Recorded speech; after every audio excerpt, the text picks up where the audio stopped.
Isker, welcome to the Jay Burden Show. How you doing, man? Doing great. Doing especially great today with the news. Yeah, see, look, my inability to schedule a podcast is a blessing and a curse.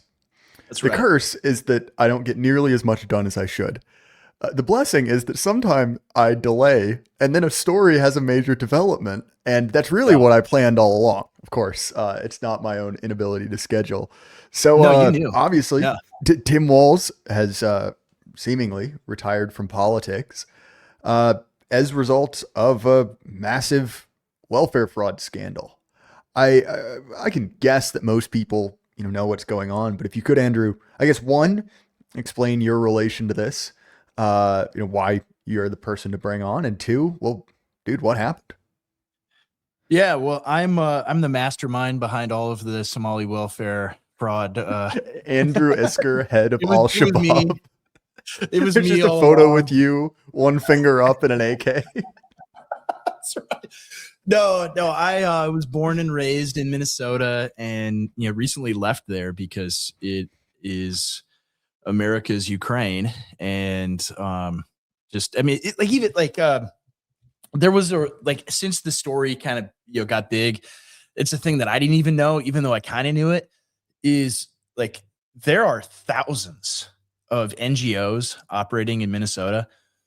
And like there are four times as many NGOs operating in the state of Minnesota as there are restaurants, right? Fast food, chains, you know, regular mom and pop joints, like total restaurants in the state of Minnesota. There's four NGOs for every McDonald's and Subway and Burger King and mom and pop diner and everything. It's insane the number, the amount of like just dark money that flows into that state to do this kind of stuff. And so, yeah, I got out of there. I left after my family's from there. We've been from there, since since the beginning of the state. And it became so bleak. I mean, especially in the last 8 years under Tim Walz. I mean, it is hard to quantify like exactly how bad it has gotten there. Like it was always this kind of high tax, high welfare state, which that's not great. It's not ideal. It's not um, how I would want my state to be. But like you could survive in a situation like that, like much like people in Vermont and Maine and New Hampshire do, right? But as soon as you import a few 100,000 people from the third world, like this is what happens, right? They scam everything. Like you don't have people that feel this like sense of shame if they're using public money or anything like that. You have people that see just uh money lying on the ground for them to take, right? That's how they view it. And they have to the tune of 10 or 20 billion dollars. And so and in along with all of that, I mean, besides all of the fraud, like Walls took over the state and has made it like as left wing as Portland or Seattle or California or anywhere else. And the laws that they've passed, like the big one that made me realize like we just can't even stay there. I've talked about it on your show, I think before, is just the transgender bills where they can just take your kids away from you and transition them. I was like, well, I can't like have a family in a place like this, right? And so, how are they able to do that? How are they able to take over the state? It's a massive amount of fraud. Like, it isn't even just the fraud, like the financial aspect of it, but also like they launder this money to the Democratic Party. I mean, I think everybody's probably seen all of the stories about how like random people will have 20 or $30 donations to Act Blue that they had no idea were made in their name. And this has happened like millions of times, right? So how does like Kamala get this massive war chest of donations? It's money from the public that then goes to Somalis or whoever else doing fraud, and then they kick it back to the Democratic Party for protection. and they do it through that means. And so they do that. Plus, like the laws in terms of voting are insane there. Like I would tell people that like when I went to vote in Minnesota, I would just show up at the precinct and just like say my name. Right. I'm just like, yep, Andrew Isker here to vote. And they go through the thing. Okay, eyes. All right. Yep, sign here. And then they'd hand me a ballot. And I'm like, I mean, I had a few buddies that lived in my precinct, and I was like, I should just like vote for them. I should just come back through the line and be like, okay, my name is John Smith. I'm here to vote. I live on this street. And I could have, right? I mean, I wouldn't do that because like if anyone's going to go to jail for like voter fraud, it would be me, right? It wouldn't be Abdi Abdullah or something. It'd be me going to prison. But like you could do that. There's no, I mean, no voter ID, nothing. And then so even just to get registered to be able to vote, to be able to walk up to the little old lady sitting at the table and giving them your name and your address if they ask for it, and signing a piece of paper to get a ballot, right? To register, all you have to have is a previously registered voter, and they could just vouch for 8 people. So I could just go down to Home Depot and find some illegals and say, hey guys, you want to come vote? I'll give you $20 if you go vote. I can register them that day. I can vouch for them and say, yep, he lives here, he lives here, he lives here. And boom, you've got 8 voters. And then the next election, they can do the same thing, right? They can vouch for 8 people. So like the state is built for election fraud. And like that system, the mechanism for election fraud that they've had there has been built over, a couple decades. I'm old enough to, I was in college when the Al Franken, Norm Coleman election happened. And that one was really, really tight right at the end. They were, doing a recount or whatever. And then all of a sudden they found just enough ballots for Al Franken in the trunk of a car, like a day or two later. Like weird, like how crazy. And they were all for Al Franken. Wow. Wild. And then he gets in the Senate, and he, of course, famously, that margin by 1 was enough to pass Obamacare. So you can thank the electoral fraud systems in the state of Minnesota from 20 years ago for why your insurance premium costs more than your mortgage. So like that's my state, man. that's where I came from. And like Tim Walz was my congressman for many, many years, and I had the displeasure of interacting with him. So I've like been very familiar with all of this stuff. And honestly, like I don't tend to be too pessimistic or black pilled about stuff, but Minnesota, the problem with Minnesota isn't even like the Democrats or the libs or like the insane leftoid freaks that operate there, or even the NGOs or whatever, or even the Somalis. The problem with Minnesota is the Minnesota GOP, right? By far. And I always tell people this because everyone thinks that like their state GOP is like the most full, like the worst. They're just losers and cucks and all of this. I'm like, man, you guys have no idea. You have no idea how bad Minnesota is. The Minnesota GOP is. Like it's designed to prevent anyone from like taking the bull by the horns and doing anything. Like it is the pre 2015 2016 GOP in like a microcosm, that they are there to lose, right? That is the point. And if any figure becomes outspoken and really fights Tim Walz and is kind of a firebrand, like that guy, they will primary him. Like the leadership of the state GOP will get rid of him, because right, the whole thing is a scam, because you got to work with the Democrats so that your district can get grants and state money for roads and highways and things like that. And so if we actually start fighting them, we're not going to get any of the Gibbs. And so can you imagine going back to your Rotary Club or going back and playing at the country club and talking to all the people with money in your town, and explaining to them why you lost out on millions of highway funding? Like, do you really want to do that, man? So just take it easy. You don't need to fight. And like they had a massive opportunity after 2020 to fix a lot of the problems where the state of Minnesota is like many other states. You have a constitutional amendment that requires a balanced budget. So every 2 years, they have to pass a budget that will will not go over the amount of revenue they're taking in.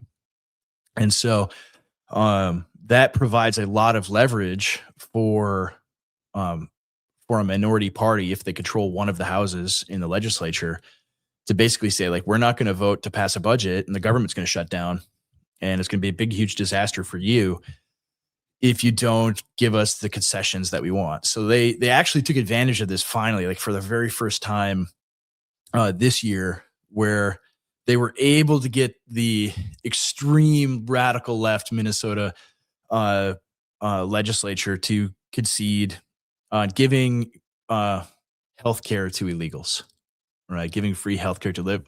Like finally, we're going to stop, paying out like billions of dollars to give free healthcare to illegal immigrants. And that's the famous vote where, that happens. And then 4 days later, the former House Speaker was randomly shot dead by a wacko, a lone wacko, which we can maybe get into a little bit later since Trump retweeted or retruthed or whatever conspiracy theory about that. But they finally were able to do that this past year and get the tiniest of concessions from the Democrats, from the DFL. And in 2020, they could have done the same thing. They could have said, all right, we control the state Senate. Our caucus is not going to pass a budget unless it includes voter ID, right? You have to have voter ID, right? Which would deal a massive blow to like everything that they do, their entire fraud system that they've built. And they wouldn't do it. I think what the concession they got was like some minor tax decreases and some minor cuts, right? Like that was it. That was all they did. Like, but it's par for the course. Like that's the way they are. Like they're utterly unwilling to like do politics as politics, right? They don't treat politics as like blood sport. They treat it, okay, like 30 years ago, yeah, okay, you and the DFL, maybe, yeah, you disagree on some fundamental things, but at the end of the day, like, we can all get along, that kind of thing. They treat it like it's 1984. And now politics obviously is like life and death, right? These are like existential enemies that we have. And so that they haven't learned how to win yet. And many, I mean, it's not exclusive to Minnesota, certainly. Many Republicans, I mean, you look at Indiana in the Indiana State Senate and how, they are so traitorous that they wouldn't even redistrict, right? So it's everywhere that Republicans are this way. But because you have no like actual opposition, that's the biggest reason why Minnesota is this way. Why it's able to advance this far is not because like are there insane libs like Tim Walz and Keith Ellison and Amy Klobuchar and Ilhan Omar in like every single state in the country? Absolutely, there are. But in other places, right, you at least have the groundwork for somebody to fight them and prevent them from gathering as much power as they have. And so, like, in a nutshell, like that's why Minnesota is the way it is, that there is no one there at all willing to fight. Well, and from the outside looking in, and you see a very similar dynamic in Maine with a Mm-hmm. similar population and a similar set of guests, we'll put it that way, Yeah. where you have a high trust system. And you have a system that, there was a welfare system. And of course, with any welfare, there is fraud. Always. But when you have a common cultural understanding, again, there's always people who are going to take advantage of that. But you can count on a certain amount of commonality, right? What is viewed as honorable and dishonorable behavior. And when you bring in a group who is hyper aware of their specific identity. In the case of Ilhan Omar, when she is speaking, I think Somali is the language they speak there. When she is Yes. speaking in her native tongue, she is saying, I am an advocate of you. This is why you have sent me off to Yeah. Congress.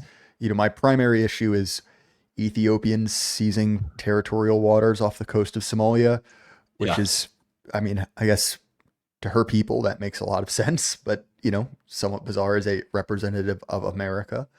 But regardless, right, you take that and you combine very different cultural attitudes about welfare, about what is acceptable behavior. It's like, well, look, man, what did you think was going to happen? And so that sort of congenial view of politics where we may disagree about certain things, but ultimately we're all sitting down at the same table. We all love this state. It's like, well, one, that goes out the window Yeah. because those people do not, very clearly do not have the same values that you do. They do not have the same views of what is and is not appropriate.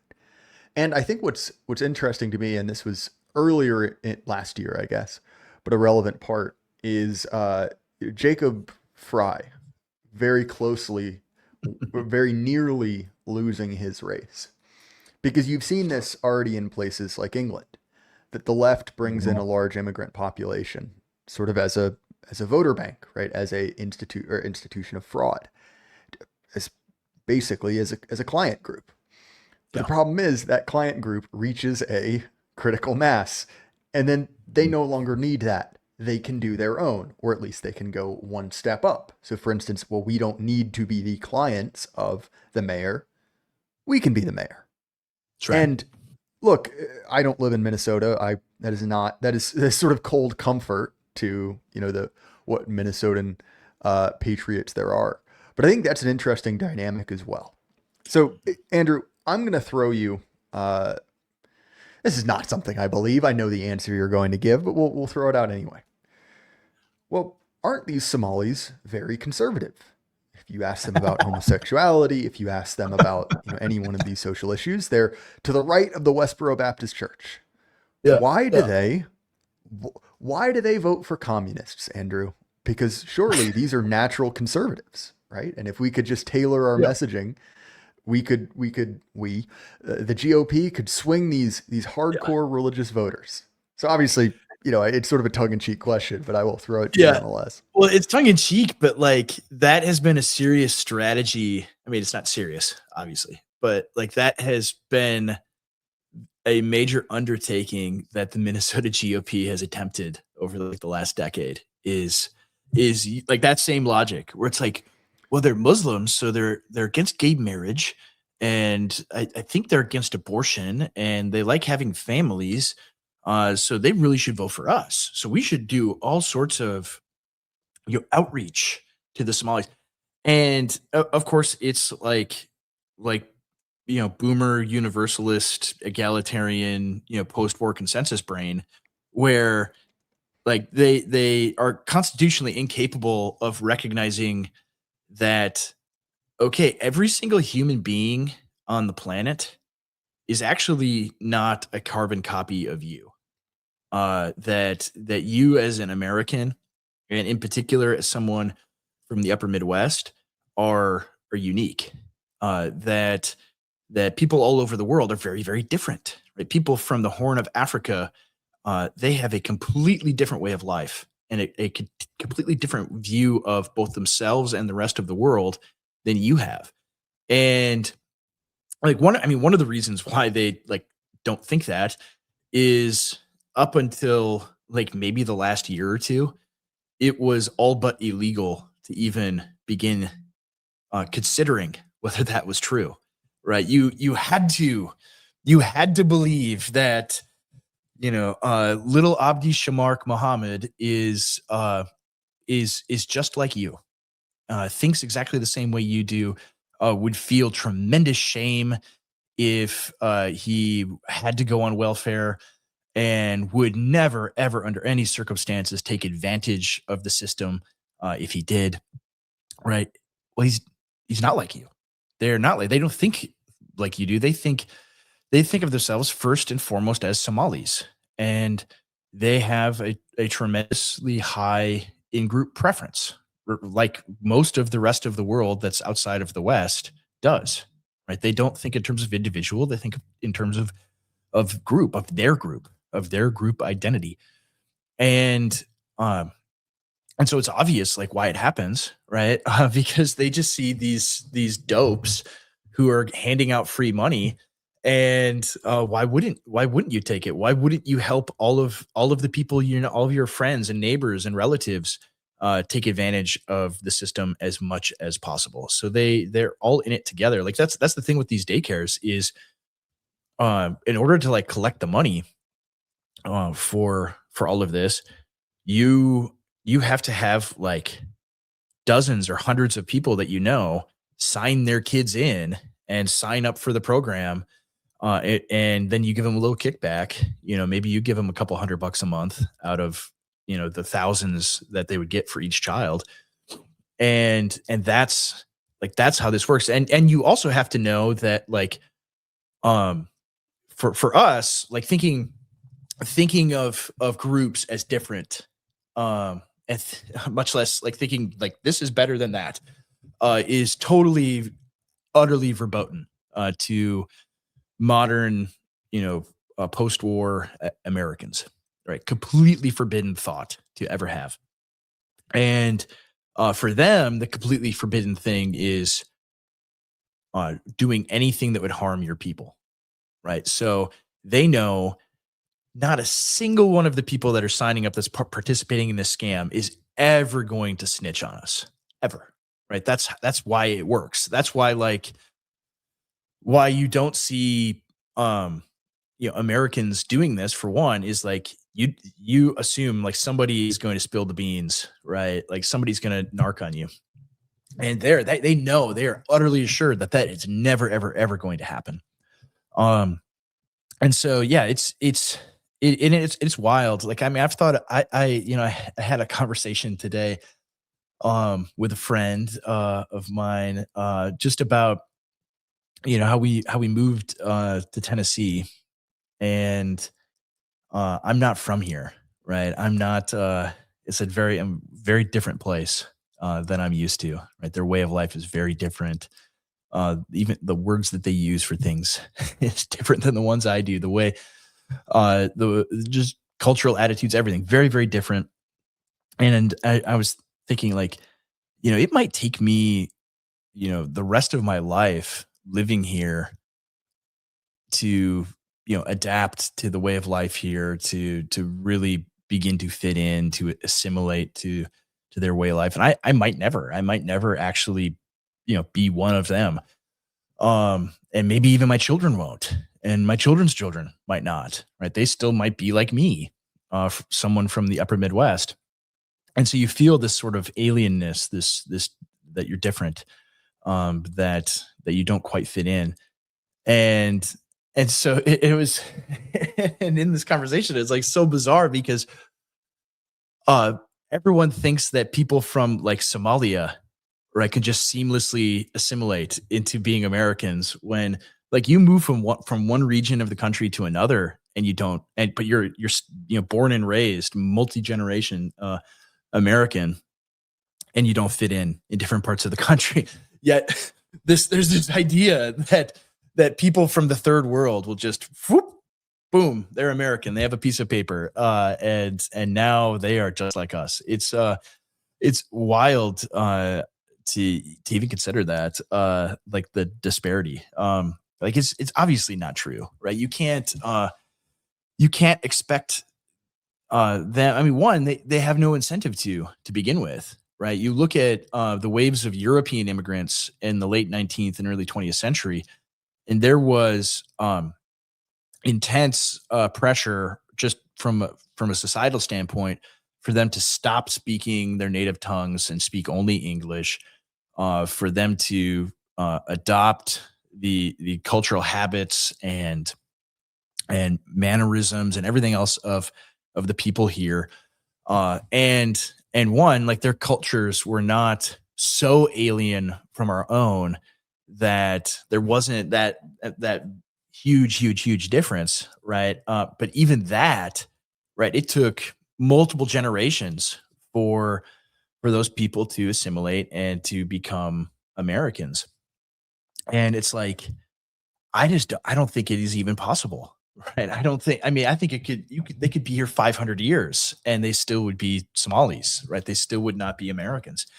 And so I think so many of like the obvious points of failure of the post-war consensus are just being laid bare now, where because of the prosperity that we've enjoyed for the last 60 years, you can kind of paper over them. You can kind of pretend it's not real.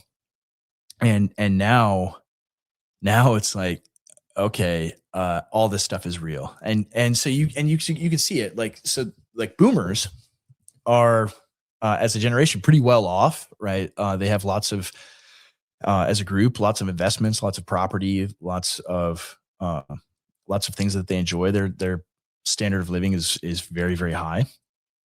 But for the younger generation, for Zoomers and even millennials, they've got nothing. And that is always the thing where it's like people, it was always the thing, like, oh, when are the sheeple gonna wake up? Right? When are the sheeple? Well, nobody ever like wakes up, right? And certainly not if like life is good, and you can just be like, catch the game last night. Did you see that? Did you see the end of the Steelers Ravens game? Can you believe that they missed the kick? Right? Like you could just focus on all the things that don't matter, right? Because you're living in Disney World. But when life is terrible, when life is not good, when nothing you do seems to work, right? You're not able to live the good life that your parents or your grandparents enjoyed. Then you begin becoming open to a lot of realities that everyone else just is incapable of seeing. And so I think that's why this is like sort of happening now, where if this were 10 years ago, even, and there was this big, massive fraud by the Somalis and the exact same things taking place, right? I don't think the reaction would have been the same that it is right now. Um, I think people would have been like, well, it's not all Somalis doing this. It's only a small, like some of like the lib cope that you see over it. Like that would be said by conservative leaders right now is, oh, it's not all Somali. We can't blame all the Somalis for, the things that have happened. Like the one big like Minnesota Republican influencer guy. I think he's paid by the Republican Party. I don't really know this Dustin Grage guy. Um, is kind of a big joke because like a year or two ago, he was actually like saying the same stuff you were saying tongue in cheek earlier, where it's like, well, actually, the Somalis are natural conservatives and stuff like that. And That now is a he's like, phrase I'm issuing a fatwa on. Like yeah, I'm yeah, going to whoever he types said that coming to your house, we're going to fist fight in the parking lot. it. That's Like right. that is I'm joking, of course, but genuinely, like that is one of the dumbest Yeah, phrases yeah, and ideas. And to your point, right? yeah, These sort of internal contradictions can be sort of ameliorated by abundance, right? So it's not true, but yeah, there's nothing really causing me pain here. So whatever, yeah, it's like we all have these situations in our social life where it's something that obviously isn't true. These jeans make my butt look big, whatever, where you're like, "Oh, fine, sure. whatever. Yeah, But yeah, the answer is, yeah, I guess depending on, who you are and who's asking. yeah, But in all seriousness, right, when it becomes painful, when all of a sudden you're like, wait a minute, I need to earn a buck 40 a year to be middle class. I'm not even close to middle class anymore. yeah, Why am I falling down the socioeconomic ladder? Why am I downwardly yeah, mobile? And you look to your right and you're like, wait a minute, these guys are getting Lambos, right? He's got a yeah, Rolls Royce as a guy who owns a daycare. Like, yeah, wait a minute. So yeah, I'm getting screwed. He's getting a ton of money. And if I have an objection to that, it's white supremacy. And there are yeah, two things from yeah, that, which is one, I guess white supremacy doesn't sound so bad if you believe what Tim Walz does. Or alternately, it's, well, why would I sign up for this? Like, this is a bad deal. And to your yeah, point about, the kind of death knell of the post-war consensus, the writing's been on the wall for a while. But there have been several parts about it, and I don't want to turn this into a discussion about foreign policy, No. but to me, the other side of that, right, the rules based international order, the idea that war is illegal, we don't do this anymore. Well, one, we never stuck to it, but at least there was a fiction. Russia Ukraine kicks off. We clearly were not a fan of that. Nonetheless, it is still happening. Or alternately, now we're doing it ourselves. So clearly, no one believes that fig leaf anymore, right? That's Mhm. clearly to pick a metaphor from a book you may have read. Uh, like the sacred tree has been chopped down, right? No one Yeah. believes in Yeah. it anymore. Yeah. And similarly at home, this idea of like magic dirt theory, and this idea that if we bring the entire population of Mogadishu to Minnesota, we will have created, I don't know how many people live in Mogadishu, but let's just say a million new Midwesterners. Well, that's Yeah. plainly not true. Now, that doesn't necessarily change the political calculus of who is in charge, but that narrative, right, that kind of central religious thrust that has kind of animated the U.S. empire, both abroad and at home. I mean, that's dead, man. That's completely and Yeah. totally dead. And weirdly enough, this idea of kind of you could say like human fungibility, the idea that you can take someone from Mhm. anywhere and they are identical to someone from anywhere else, right? Humans are just these kind of interchangeable widgets that can be plugged in and out of different cultures. I think that idea was really only possible due to that question being theoretical, right? When it's Yeah. something I see and you saw this with gay marriage, right? Where Yeah. this is something, when it's will and grace, even if it's not true, it's easier to kind of delude yourself because, oh, it's on the TV, it's far away. No. But when it's in your face, when you're like, wait a minute, this isn't right. We're not the same thing here. Yeah, sure, your Yeah. Right. passport has the same stamp that mine does, but we're clearly going Yeah. about a different project. I mean, I think that is very difficult to patch over in a time Yeah. where there's not a lot of surplus to go around. So Yeah. I believe we mentioned this kid, Nick Shirley, who exposed a lot of this.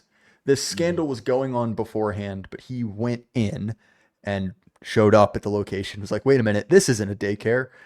There are 6 corporations registered to this abandoned building in the Yeah. middle of the hood. I don't think there are children here. No. Several things there. One, I sort of jokingly mentioned the reaction from Tim Walz, where he throws up his hands and says it's white supremacy. Yeah. But I don't know if you caught this. I don't remember who did it. I believe he was a journalist or maybe a foreign policy fellow. I can't remember. Who basically, quote tweeted this and said, "I can't wait until, this sort of, I think he used the term vigilante journalism encounters the Castle Oh Doctrine." yeah. Yeah. Wasn't he Oh, like a sorry, Stan. reporter for the Atlantic? Yeah, The he Atlantic. was. One of those. Uh, One of those outlets. One of Yeah. those rags, right?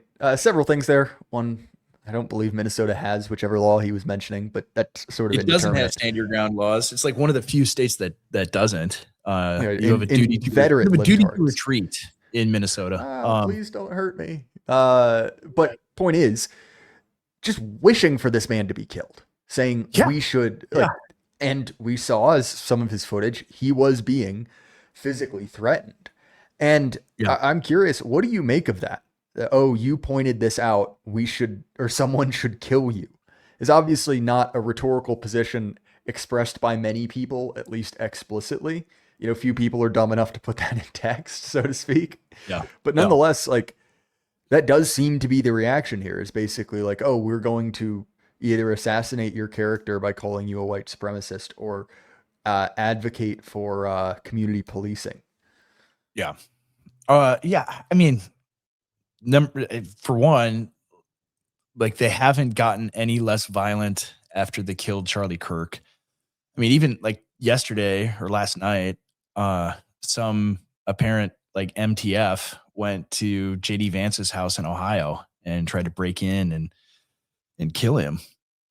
And and so like yeah, they are not they're not putting the woke away, they're not putting the violence away at all. So that's one of the things. I think that's on like the bottom end. Like they have this limitless reservoir of losers to go do violent stuff to people on the one end. But then on top end of it, right, like he's going to get sued for defamation by one of these, Somalis. And like the state of Minnesota is helping, helping make that case right now, saying, "Oh no, all of these daycares are totally legitimate." Like maybe you saw this. There was like a Craigslist post in Minneapolis looking for child actors to come when the investigators, the investigators tell them, "Yeah, we're going to come on Monday," and they're scrambling to find a bunch of like random children to pay to to sit in the daycare. Imagine answering that ad and like sending your child there. But so like they're Andrew, I've making got the a case. really funny idea for a hidden camera. And all you have to do is put on one of those little propeller hats and pretend to be 4 years old. Yeah, maybe I could do that. That might work. Look, if they can pretend to be autistic, you can pretend to be 4 years old. This is a this That's seems to true. be logically consistent. Like, I mean, that is the funny thing. Like bringing up the pretending to be autistic thing. Like, you remember when the one woman in Rochester, Shiloh Minnesota. Hendricks, yeah. Yeah, like the controversy there, right? And they kept saying that this is a 5-year-old who's autistic. Well, that 5-year-old is like bigger than my 10-year-old in the video. He's like five And foot eight. yeah, and like who was like, digging through her bag or whatever. And like the Rochester NAACP launched their own like GoFundMe for, whatever Somali family. Well, one, like the guy taking the video was a registered sex offender, and who was at a park without any children of his own, which is weird, obviously. And two, like that kid, that he claims to be 5 years old and autistic, like that opened up Pandora's box of, wait a second, what's going on here? Like I have an autistic son, and I knew this scam was going on like the whole time, because like when I first went to one of these places to have him like formally diagnosed, we're there in like the waiting room, and half the people there were Somali. I'm not like, making that up. I'm not like exaggerating. Half of the people in the waiting room were Somali families with their kids. And I remember thinking, I'm like, huh, that's weird. Because half of the population of Minnesota is not Somali. But why are there so many? I mean, maybe just, it lined up. They all had the day off that day or something, or whatever. You kind of put it out of your mind. But then I would take my son to like other appointments, like speech therapy and things like that. And same situation in the waiting room. Like it'd be me there and like one other, white mom or dad with their kid, and then the rest of the people there would be Somali. And I'm like, after it happened a few times, I was like, huh, seem to be noticing a pattern here, that all of the like autism stuff, all of the resources for autism are like overwhelmingly going to Somalis. That's weird. So I mean, maybe they must be just like vaccinating the crap out of these kids, or it's all fake. It's not real. And they found something to scam. And it turns out, like, yeah, obviously that's what they were doing. They would go to, Dr. Shamark Mohammed, psychologist, and he'd look at their kid for 10 seconds. Yep, autism. All right, now go to Department of Human Services and like take all the money. Like, and the resources there are extremely generous. Like they have a program called paid parenting, right? So yeah, if you have an autistic child, you could sign up for it and get paid $30 an hour to watch your own kid. And so wow, crazy how many autistic children there are in Minnesota that are Somalis. Like every kind of thing that can be scammed, they scam it. And so yeah, like every child in Minnesota that's Somali is on the autism spectrum, apparently.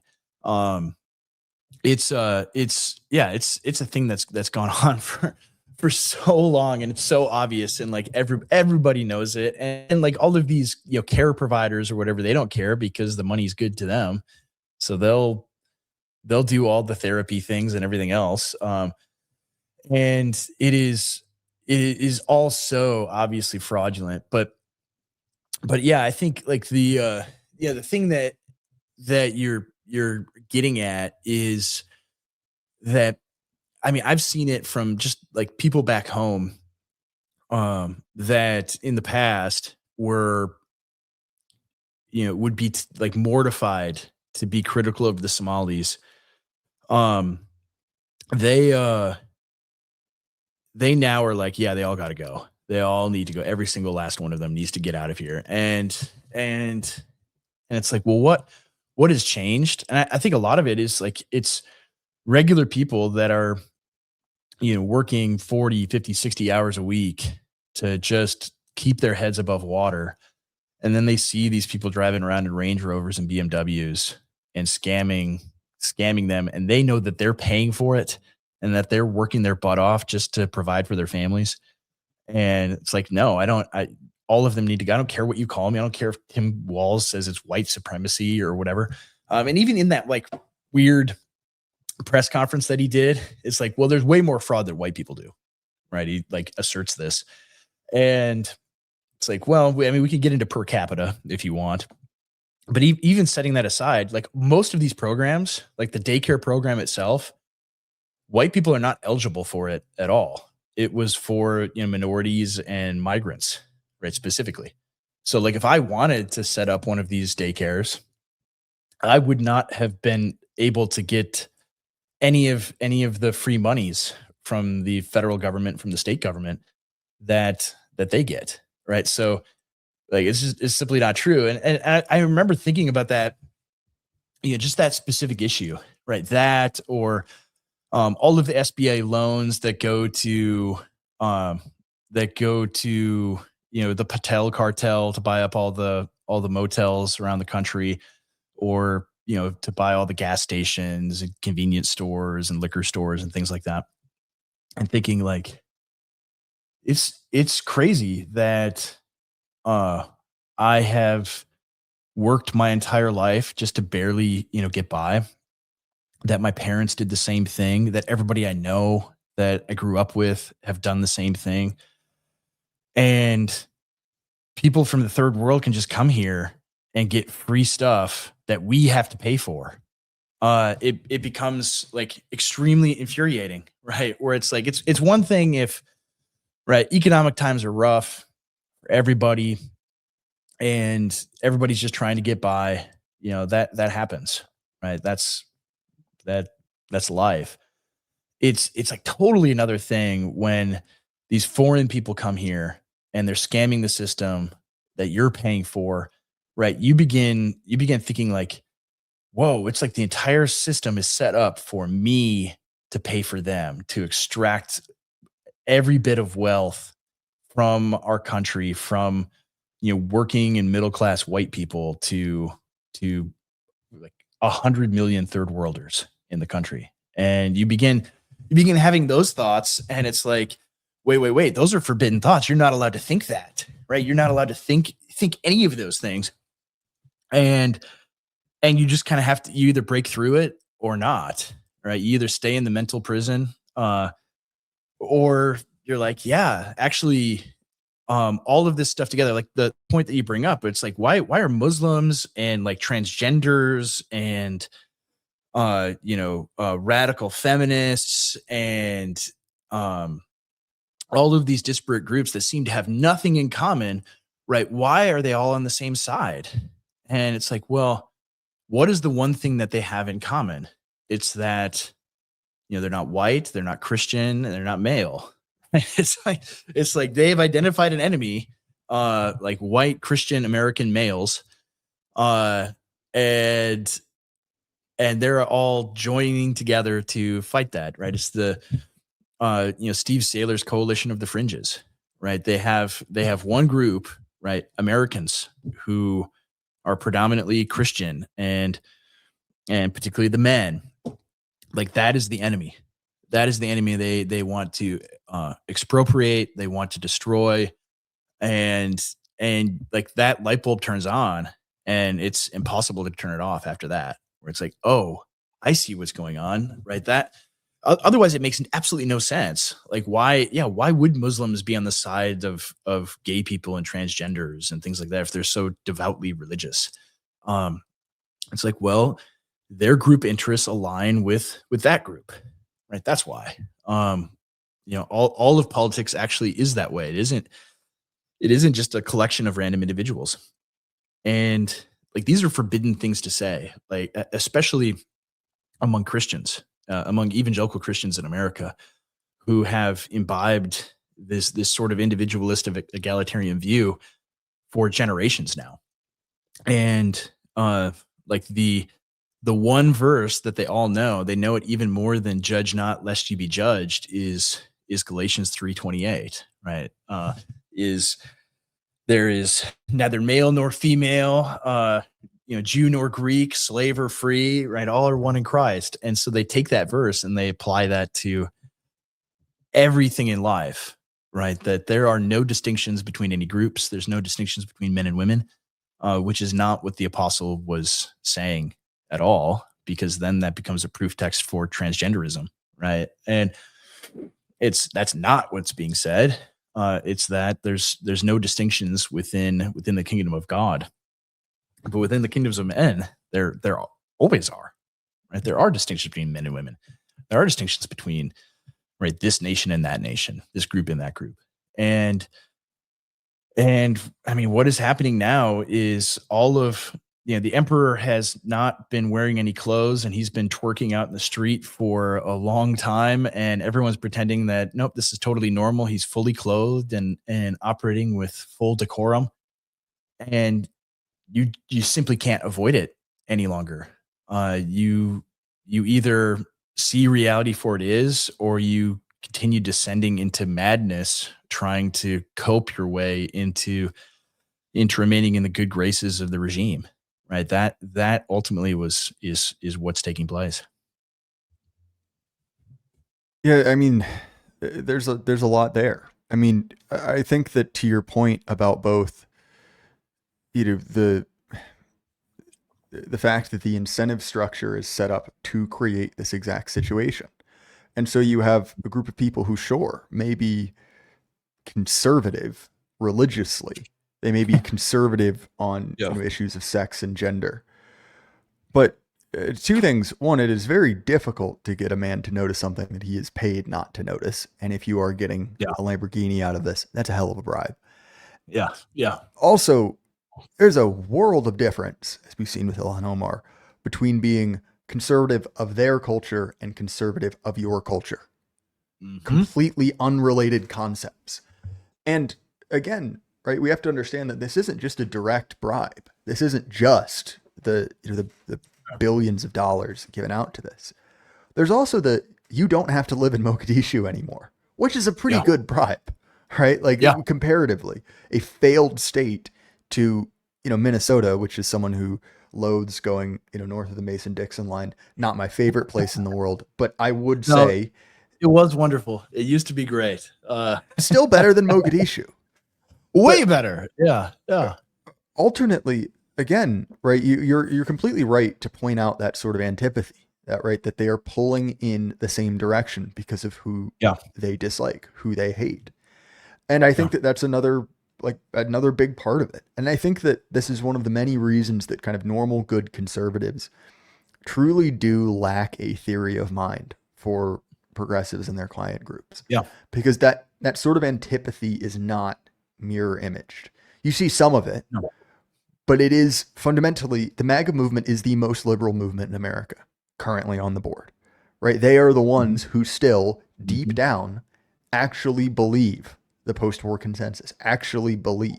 And this isn't to say that, the progressives calling everyone a Nazi haven't imbibed those same kind of that same theology, but they're Yeah. not nearly as consistent about it, right? They're Yeah. more Machiavellian, they're more Schmittian, funnily enough, right? To use a word that's Yeah. been sort of tainted recently.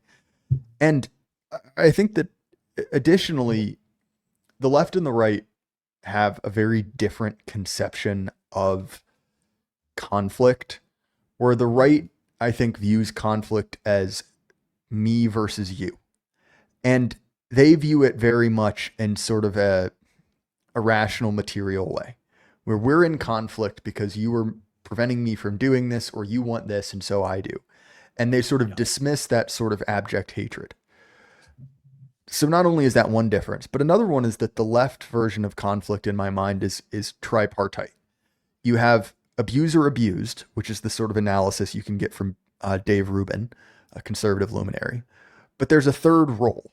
And I think this is the difference between the different types of sort of progressive foot soldiers. You have victim, which is many of these client groups substitute your Mm-hmm. favorite one in, but also you have a third figure. You have an advocate. And so I think Mm-hmm. for many people, especially as material conditions decline, especially as the patronage network becomes more and more shifted towards new arrivals, Mm-hmm. they are getting paid off in kind of like social or emotional patronage. They're getting paid off in, as the internet would have said 15 years ago, like feels over reals. You get to be not racist. You get to be Yeah. better than the chuds, the people that you Mm-hmm. hate. And so I Yeah. think that's the benefit, right? On one hand, Oh yeah. they get to wield the consensus apparatus to define who is virtuous and who is a sinner, who is a heretic, who is a Nazi. And on the other one, they can just pay you. And is it always one or always the other? No, it's quite often both. You know, Yeah. these are not mutually exclusive categories. But I think that conservatives do understand progressives better than vice versa in some ways. We live in a culture saturated in progressive values. If you are in Yeah. a progressive bubble, you will almost never have to actually encounter a conservative, quote unquote, person. The reverse is not true in all but a few extreme examples. But I don't Mm-hmm. think they have a theory of mind. I don't think they understand the deep antipathy.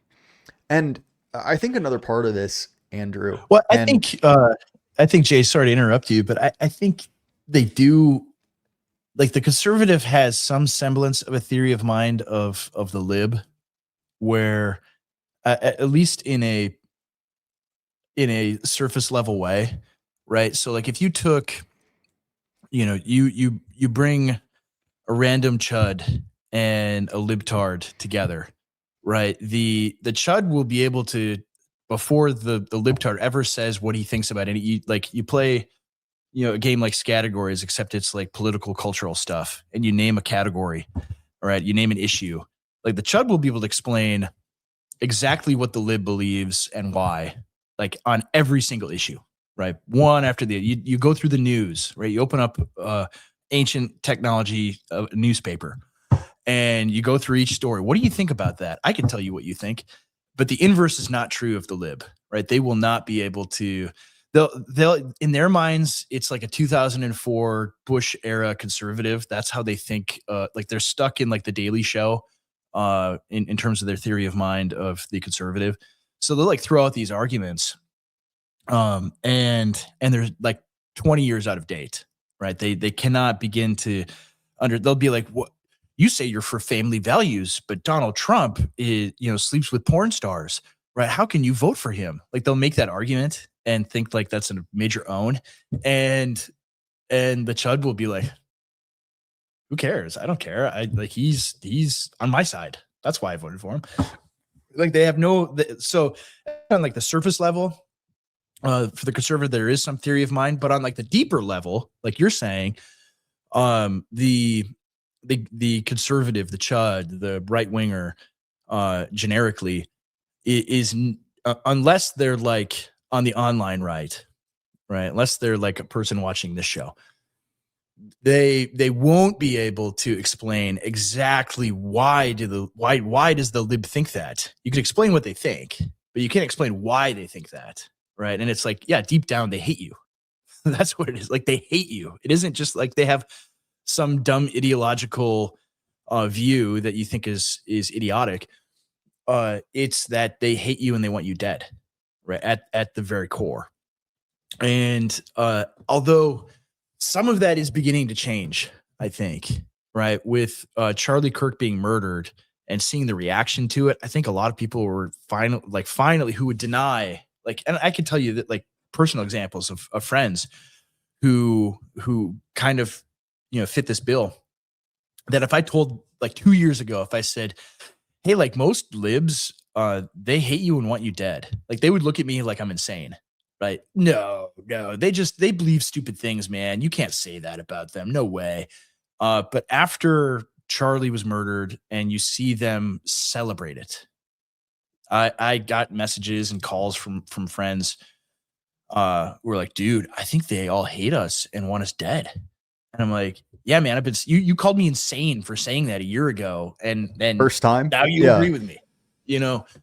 So I think that is changing. But again, it's only like the younger people, right? It's only people like under 40 that are getting that. Anyone who kind of got theirs is going to be willfully oblivious for the same reasons that you said. Like, their pay is dependent on them not getting it. So anyway, I totally interrupted your train of thought there, and I apologize. So to synthesize several points we've been kind of hovering around, to me, I think the most interesting aspect of this to look at is the kind of house conservatives, the Mhm. good conservatives, right? French, Dreyer, a couple of others. Uh, the normal people I make fun of on the internet. That's right. And uh, French wrote a really interesting article uh, called it's in the New York Times. You can find it on my Substack. I wrote a response to it called "What Happens If You Fail to Recognize America is in Decline." And he's sort of seething and mauling over the fact that like 5 years ago, a bunch of like conservatives on Parler, back when that was an app, were making fun of him. Uh, and that's kind of embarrassing or whatever. But what's interesting, if we sort of dig into it, is that ultimately there's sort of a creeping recognition and creeping fear from those people that their God is dead, right? That the Mhm. post-war consensus is gone, that no one deep down believes a lot of this anymore, and that people are angry. And that the previous guardrails of like, oh, you can't talk about that. You can't say that. That's not Mhm. true conservatism. That's not American. But those are going away. And of Yeah. course, like I'm speaking, euphemistically here, but I think genuinely that's a large part of the the hatred that we're seeing. And I think this is Yeah. why it sort of came up really intensified after Obama term 2, because Yeah. it was, we did it. We did it, Reddit. We got our Messiah. MLK has Yeah. returned. We're going to get socialism. And it didn't happen. And not only Yeah. did it not happen, but since then, there have been, and I'm not talking about in a sense of political victories because the left has been stacking those for a long time, Mhm. but the common consensus they enjoyed, where they were the default winners, where they had the default morality, and so they could just sit there and accrue wins, that is Mhm. going away. Right? That Yeah. common moral consensus that paradoxically they attacked for generations was also the Mhm. same core thing that enabled them to say, you're a racist, you're a white supremacist, go away. Oh, Yeah. Abdul here, he's just as American as you are. Yeah. Even more so. Because that, Yeah. yeah, exactly. Because that, again, depended on a common consensus, a common post war consensus that is truly dead and gone. And so I think that a lot of Mhm. the histrionics we see from the establishment liberal press and from nominal conservatives like French and others is exactly that, is the fact that deep down they know, and they don't want to admit it, that their Mhm. project's done, that no Yeah. one actually believes in it. And whether you take that in sort of a third worldist way that we become like South Africa, where say what you will about South Africa, it is fundamentally not a liberal state at all. No. I mean, No. there are race communists and not, but neither one of those people really cares anything at all for the kind of platitudes of, liberal modernity. Whether it Yeah. goes in that direction or, authoritarianism from either the right or the left more explicitly. Fundamentally, I view that pluralist project, that idea that we can all be unified by these common values. no one believes that anymore, except Yeah. for paradoxically, right, a certain number of like very genuine conservatives. Again, as you've Yeah. said, older predominantly. But at the very least, and it's maybe some sort of cold comfort, their God is dead. So that's something. Yeah. No, I think it is. And I mean, yeah, like all of this stuff, like I've had so many people, ask me like, "Oh, do you want to move back to Minnesota now that everything is happening?" And I'm like, what exactly do you think is happening? It, also, the first week of January is the wrong time to ask you that, Yeah, right? Where number I one. assume it's like 30 degrees where you are, as opposed to negative 20.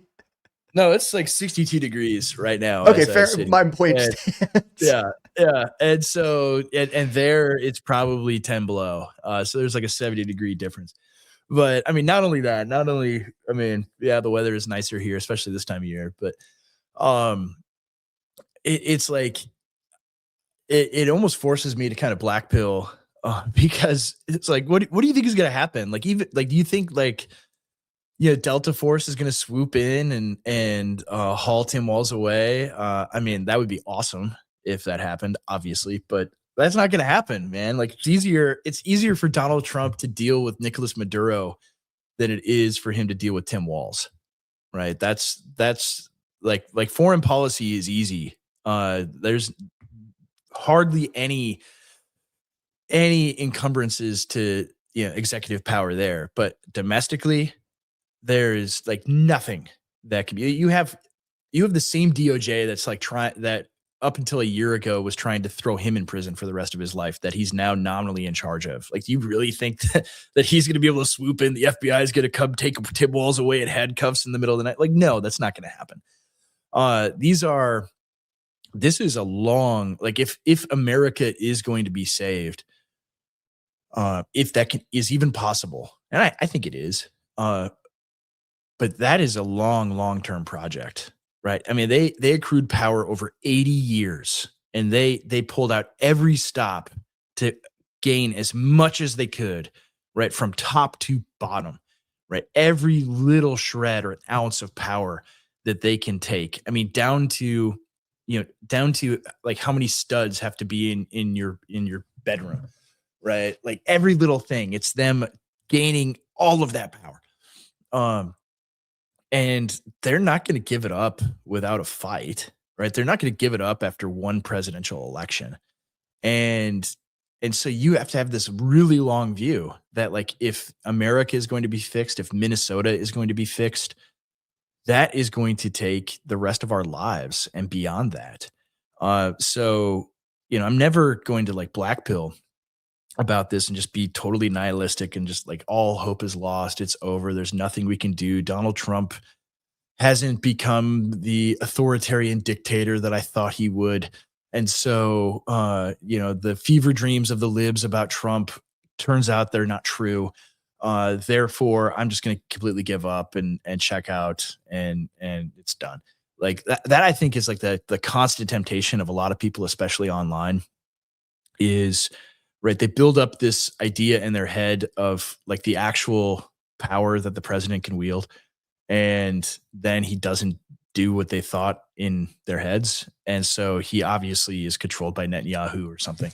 And it's like, or like politics is hard and complicated and difficult, and there's very little that can actually be done in any given moment, right? You can get wins here and there, but it takes decades. It takes a lot of time and a lot of commitment by everyone. And so I look at it like, okay, maybe if things improve, overall in the nation over the next 20 or 30 years, um, we get, remigration during that period of tens of millions. Like I think like people are like, oh yeah, 100 million, he needs to get rid of 100 million people in the 4 years of his presidency. Like, okay, that's not gonna happen. Right.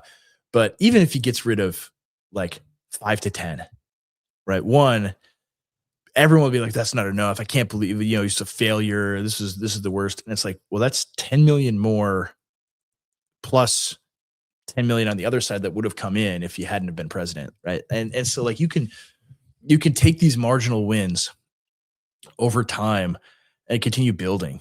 And that's how I look at it with Minnesota, where it's like, okay, things are not going to change with the Minnesota GOP until like the GOP nationally changes, and they will slowly make their way into learning you can actually do politics and win.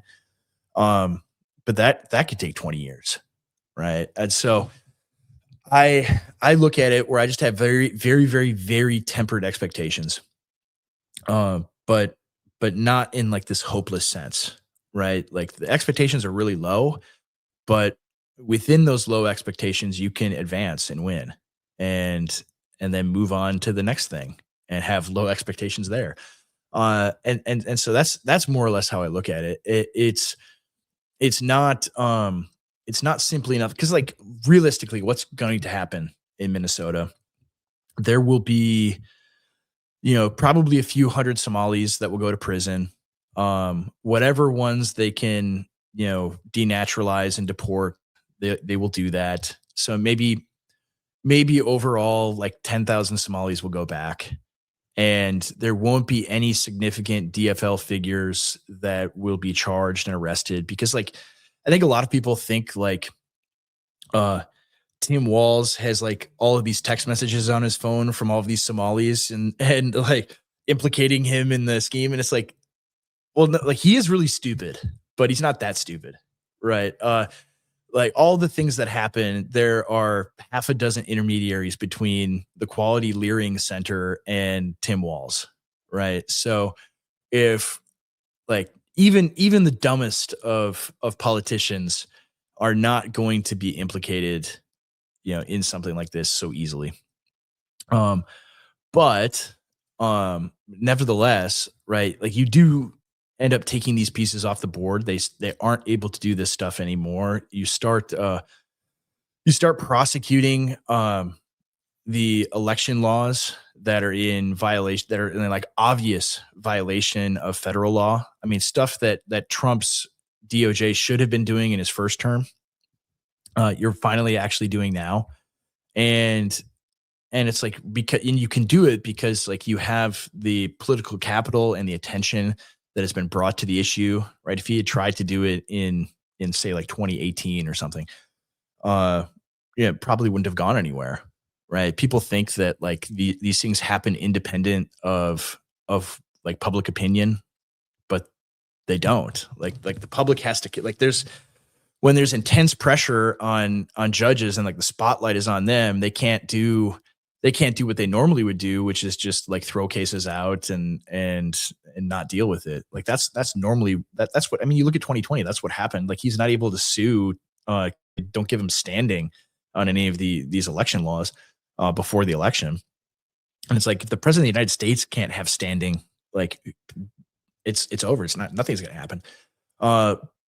But whereas you bring in enough public attention to it and there's pressure and they're a little bit scared and the spotlight's on them, then they start, ruling in a little bit more fair ways all of a sudden. And so like, but all of this it's like just small incremental things. There's not going to be these like big grandiose things that happen. Right. I think anyone who like thinks that, it's wishful thinking. Like, yeah, I'd love to see Tim Walz in a jumpsuit, but in an orange jumpsuit, not any kind of random one. But but like, I'd love to see him hauled away, man. That'd be great. But man, it's that stuff is kind of pie in the sky. And I do have a running bet with CJ Engel. He believes that Ilhan Omar, and this is like CJ, who is notoriously pessimistic about everything, right? He believes that Ilhan Omar will be denaturalized and deported to Somalia in the year 2026, right? So I'm against gambling and betting, totally against it, but I made this exception because he was just going to give me $100 because that is not going to happen. but there was like a clip of Trump on Air Force One or whatever that some reporter took, and he's like, yeah, Ilhan Omar, we got to deport her. she's got to get deported. And so maybe I'm gonna be out. I don't know, but no, I don't think big grandiose stuff's gonna happen. I think that it'll be small marginal things, and if I'm just being a realist about politics and not this pie in the sky idealist, uh, I'm cool with that, right? I mean, because it's better than nothing, right? And you have to stack these small little incremental wins. Like this is what the left has been good at for decades is you stack a little incremental win, but you're not satisfied with it. But you're happy that you get the win, the teeny tiny little win, and then you move on to the next one.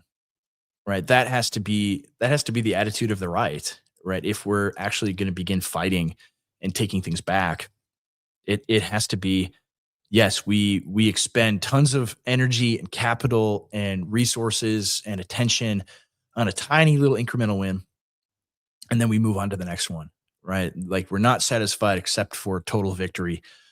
But like the little wins do matter because they add up over time. And that's what I think is going to happen here. So I'm not like so depressed that I'm like, oh, Minnesota's lost forever and it's terrible. Uh, I think good things will happen, but it will take a lot of patience and time uh, to ever, and I might not even live to see it. Who knows? Andrew, we're fast coming up on time. Dude, where Yeah. can people find you? I am on x.com at Boniface Option and also on Substank like you with the same handle at Boniface Option.